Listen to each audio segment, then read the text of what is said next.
सलाम अलैकुम student. Science की एक और वीडियो लेकर मैं हाजिर हूं जिसमें मैं कुछ 5 क्वेश्चन डिस्कस करूंगा। हर एक वीडियो में मैं 4 या 5 क्वेश्चन डिस्कस करता हूं जो आपको याद करने में भी आसानी होगी। ये क्वेश्चन बहुत इंपॉर्टेंट होते हैं। इसी तरह की क्वेश्चन से मुख्तलिफ टेस्ट एनटीएस की हो, एसटीएस की हो या एसपीएससी की हो, उसमें रिपीट होते आते रहते हैं। तो ये आप नोट कर लीजिएगा। अब हम वीडियो को स्टार्ट करते हैं। क्वेश्चन नंबर 1 हमारा है, बोला है कि wisdom teeth normally grow during the age of, मतलब जो विजडम टीथ होते हैं, जो थर्ड इससे बोले थर्ड टीथ जो हमारे दांत होते हैं, वो किस उम्र में आते हैं? 17 to 30 years, 12 to 15 years, 30 to 40 years, 40 to 45 years. तो इसका सही आंसर होगा ए। ठीक है ना, इसको मैं सर्किल कर रहा हूँ।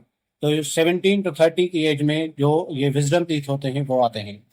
ठीक है ना। और क्वेश्चन नंबर 2 है, short sightness is due to the, मतलब जो करीब की नजर कमजोर क्यों होती है? उसकी वजह शिफ्टिंग ऑफ द आइरिस, मतलब आइरिस की जो जगह शिफ्ट तब्दील हो जाना। अलोंगेशन ऑफ आईबॉल, मतलब आईबॉल जो होता है हमारा, उसकी साइज बड़ी हो जाना। वीकनिंग ऑफ रेटिना, रेटिना जो होती है वो उसका कमजोर हो जाना। वीकर मसल्स, जो आंख के मसल्स से उसका कमजोर हो जाना। तो इसका सही आंसर होगा ऑप्शन नंबर बी। ठीक है, मतलब आईबॉल जो है वो बड़ा हो जाने से जो करीब की नजर है वो कमजोर हो जाती है। ठीक है। तो नंबर 3 हमारा क्वेश्चन है, which of the following is essential for blood clotting? Blood clotting मतलब जो हमारी नर्व्स होती हैं उनमें जो ब्लड क्लॉटिंग, मतलब उनमें ब्लड का फ्लो सही ना हो, ठीक है ना, तो उसको बोलते हैं ब्लड क्लॉटिंग। तो उसके लिए असेंशियल अच्छी चीज क्या है?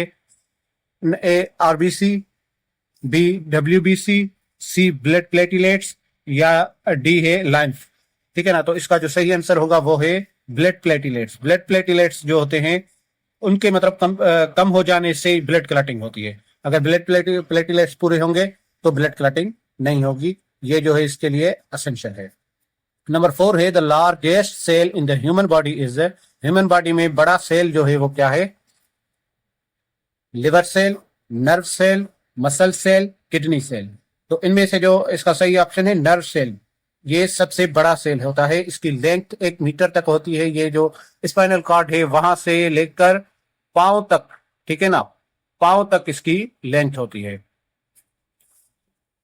उसके बाद है question number 5, a gas first enters into the blood and then leaves it by the process of, मतलब जो गैस होता है, जो एयर होती है, वो पहले ब्लड में इंटर होता है, दाखिल होता है, उसके बाद वहां उससे निकलता है।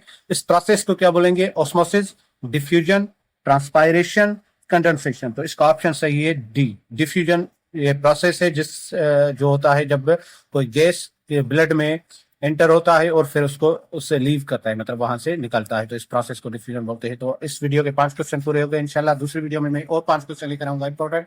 उम्मीद है आपको वीडियो पसंद आई होगी। प्लीज वीडियो को लाइक कर दीजिएगा और चैनल को सब्सक्राइब कर दीजिएगा और बाकी दोस्तों के साथ शेयर कर दीजिएगा। अल्लाह हाफिज।